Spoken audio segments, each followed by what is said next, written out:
हाँ वो अरे तमाम सब बच्चा उनकी सब सोशल मीडिया पे लड़के सब कह रहे हैं कि एनआरसी में कौन का नाम अरशद जमाल साहब ने दिया, अपने बच्चे का नाम बचाने के लिए दिया। सोशल मीडिया पे देखिए सब लड़के सब इंटरव्यू दे के लाइव होकर अपना बोल रहे हैं सब। तो उनके ऊपर देखिएगा कितना ऑफेंस लगा हुआ है। वो पहला उनका ऑफेंस लगा था एनएसए लगा, वो उसमें जेल गए। अभी उनके मकान का विवाद चल रहा है, हाई कोर्ट में चल रहा है कि ईदगाह की ज़मीन को कब्जा किए हुए हैं, वो उनके ऊपर आरोप लगा है।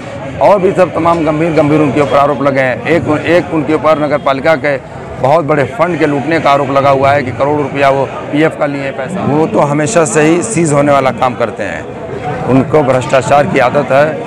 और एक बार वो नगर पालिका के फंड को लूटने के लिए प्रयास कर रहे हैं। उनकी पूरी गैंग लगी हुई है कि कैसे नगर पालिका में हम एंट्री करें और नगर पालिका के फंड को लूटें।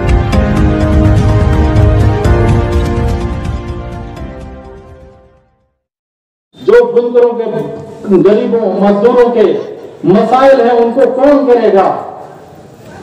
हो जाऊं, मगर आपका जो भी दिशा निर्देश रहेगा उसका पूरा पालन किया जाएगा। और जो तरक्की के रास्ते थे, जो आपने वादे किए थे, उन सभी वादों को हम पूरा करने का काम करेंगे। हमने शहर में पानी की किल्लत को दूर किया, हमने रोशनी का निजाम बढ़िया किया, रास्तों का ये किया, सब कुछ किया है। जो काम अभी अधूरे हैं उनको इंशाअल्लाह अभी सख्तर साहब से करवाया जाएगा। यकीन मानिए कि मैं जब नगर पालिका में था तो रोजाना बैठता था, जनता के दरबार लगा करके सुनता था। किसी को पर्ची दे करके दाखिल होने की जरूरत नहीं थी।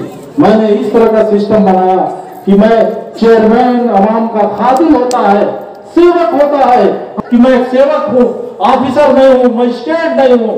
मैंने कभी अपनी ऑफिस का दरवाजा बंद करके नहीं रखा।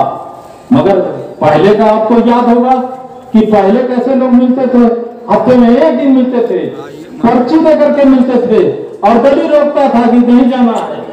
तो उस बातों को ध्यान रखिए कि आप उन बातों को ध्यान रखेंगे तो आपको अंदाजा लग जाएगा। आज मतलब है तो सब कुछ कह लेते हैं, मगर आपको इन सब बातों का ध्यान देना होगा। के मसाइल हैं, अभी मेलन से बात शासन तक पहुंचाई थी और फिर इनका प्रोग्राम है बुनकरों का पूरे प्रदेश में काम करने का। ये सब झूठे वादे, झूठे माला पहनने का इनका शौक नहीं है। हम लोग मिल करके हर मामले को, सिर्फ एक पार्टी है। और जब बहुजन समाज पार्टी, आप दल बदल रहे हैं, और जब बहन जी ने कहा क्या पार्टी, सिर्फ एक पार्टी है। और जब बहुजन समाज पार्टी, आप दल बदल रहे हैं, और जब बहन जी ने कहा क्या पार्टी, सिर्फ एक पार्टी है। और जब बहुजन समाज पार्टी, आप दल बदल रहे हैं, और जब बहन जी ने कहा चुनाव नहीं लड़ेंगे बल्कि आबिद अख्तर साहब को जो मैं सपोर्ट कर रहा हूं, आबिद अख्तर साहब को जिताने के लिए समाजवादी पार्टी के सभी नेता सभी मंच पे देखेंगे। बहुत से नेता अभी नहीं आ पाए, जो सभी नेता दिन भर चलते हैं तो सब लोग साथ हैं और इनको जिताने के लिए जी जान लगे हुए हैं। बुनकर के बेटे कई बार से जब तक मजबूत नहीं होगी, दिल्ली की ये पार्लियामेंट में आपकी बात कोई नहीं बोलेगा और उत्तर प्रदेश की सदन में कोई आपकी बात नहीं बोलेगा, तो जमालपुरा के होटल में बैठ के आपके सवाल नहीं पूरे हो सकते। इस सवाल को मैंने उठाया था और लगातार दोनों चुनाव में मैंने उठाया। दोनों चुनाव में आप सुनते रहे, मगर आपने वही फैसला किया, एक तरफ जज्बात था, दूसरी तरफ तुम्हारी कौम का बेटा था। एक तरफ जज्बात में आपने जब फैसला लिया, लगातार एक लंबे जमाने से आप जनप्रतिनिधि विहीन घूमते हो और जनप्रतिनिधि विहीन आपके इलाका सन्नाटा मचा हुआ है। जब मैं एक बात कभी बोलता हूं तो हमारे राजनीतिक दल के लोगों को भी बड़ा बुरा लगता है। आप बताओ, इस इलाके में पूरी राजनीति के नाम पर समझाता है कि नहीं? आपका सांसद कहाँ का है? आपका बताओ एमएलए कहाँ का है? आप बताओ घोसी का विधायक कहाँ का? आप बताओ मधुबन का विधायक कहाँ का? सारे इस जनपद के बाहर के लोग इस जनपद की राजनीति में आज पूरी तरह से दखलबाजी करते हैं। मगर जब आपके कौम के बेटे, जब आपके लोग अपने दर्द लेके आपके बीच में जब आते हैं तो उस वक्त आप कहीं ना कहीं महसूस नहीं कर पाते हो। यही महसूस न करने के कारण एक बार मैं लड़ा तो 54,216 पहुंचाया और दूसरी बार लड़ा तो 74,000 पाया। अगर दोनों बार आपका फैसला शायद अगर हक में रहा होता तो बुनकर की मां की कोख से पैदा होने वाला बेटा उत्तर प्रदेश की सदन में चला गया। कोई जरूरत पड़ेगी शरद हो, आपके बीच में हमेशा रहूंगा। चाहे किसी चीज के मसाइल हो, चाहे किसी चीज के मसाइल हो, आपके साथ मैं पार्टी के साथ रहूंगा। गद्दारी वाला काम नहीं करूंगा। ना मैं किसी का नाम दूंगा अपने बच्चों का कि उनका मुस्तकबिल खराब कर दूं। अपनों को बचाने के लिए गैरों को शहीद करने वाला काम नहीं करूंगा। या तो मैं लड़ूंगा, चाहे गाजी होऊंगा, चाहे शहीद होऊंगा, गद्दारी नहीं करूंगा। तमाम सब बातें करनी है, वक्त कम है, हमें थोड़ा सा वक्त कम मिला है। हमारी पार्टी में यही चीज़ें हैं कि हमारा वक्ता बहुत है और होना भी चाहिए। हमारा स्टेज मजबूत है, यहाँ पर खड़े हैं। अगला तो स्टेज पर मीटिंग नहीं कर पा रहे हैं क्योंकि उनके पास बोलने वाला ही कोई नहीं है।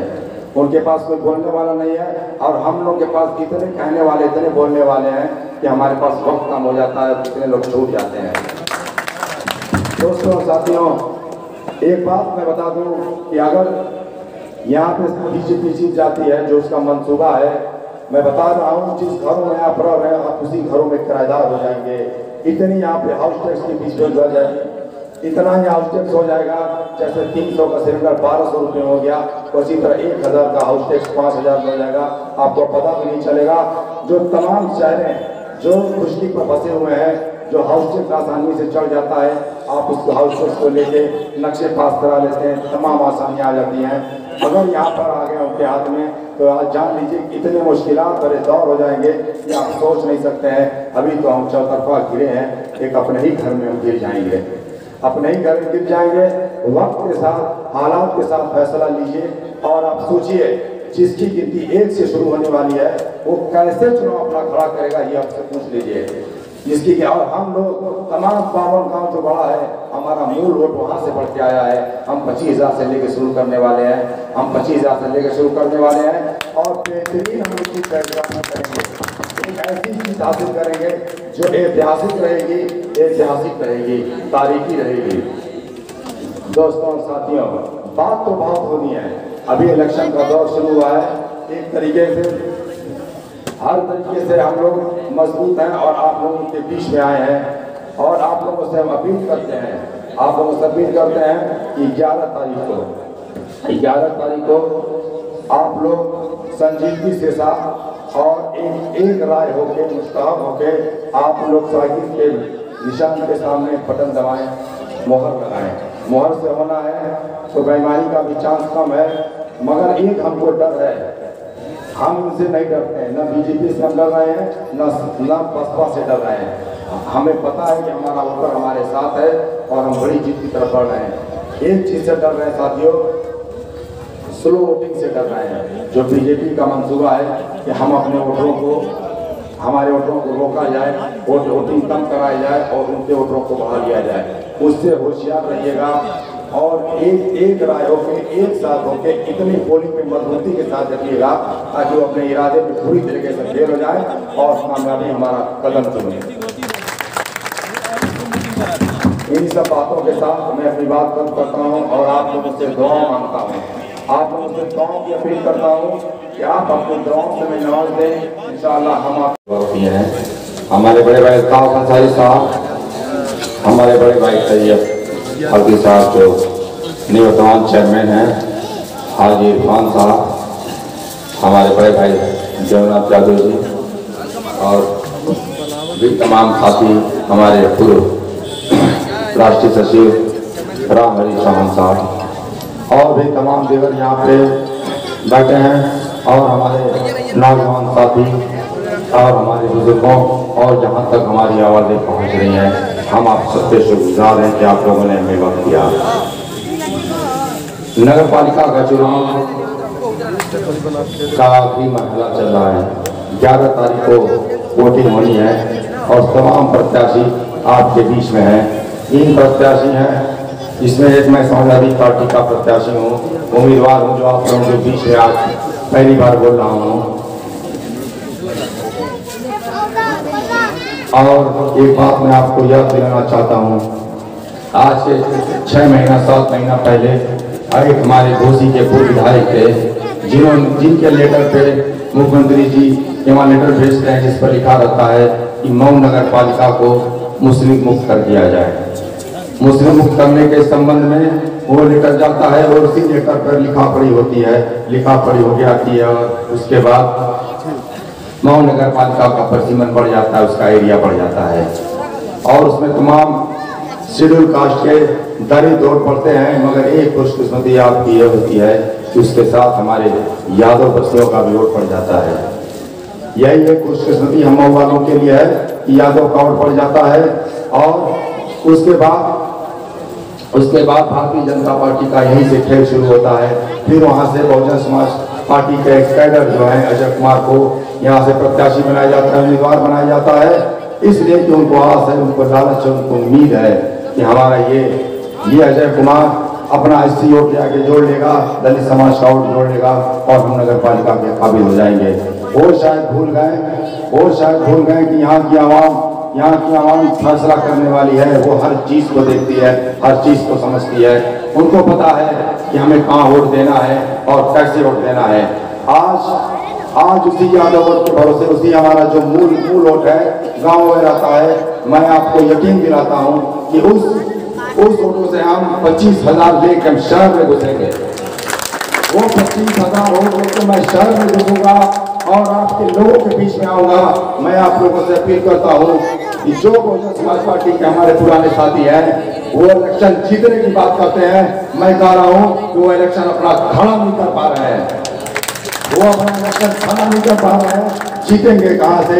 उनसे पूछ लो कि साथी, उम्मीदवार, आपको ये बता दो कि आपका जो मूल वोट है बसपा का, वो जा कहाँ रहा है, वो जा कहाँ रहा है, किसको वोट दे रहा है? जी भाई, आज सभा की है, कहाँ पर की है और कैसा है? ये सभा हमारे ही नगर का ये हॉट इलाका है।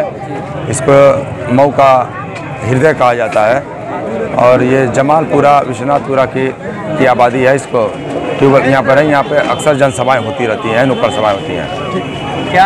क्या रिस्पांस लग रहा है आपको मऊ शहर का? अभी मऊ शहर का रिस्पांस एकदम क्लियर है। मऊ एकदम समाजवादी पार्टी में होना है और हमारा पूरा वोटर एक साथ समाजवादी पार्टी को वोट देने वाला है और ऐतिहासिक जीत की तरफ मऊ नगर पालिका बढ़ रही है।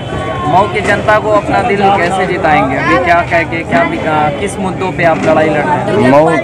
मऊ का जो विकास है सिर्फ उसी का नगर पालिका का डेवलपमेंट पर कर रहे हैं। डेवलपमेंट पे हो रहा है और सिर्फ डेवलपमेंट पर हो रहा है, बाकी यहाँ पे कोई मुद्दा नहीं है।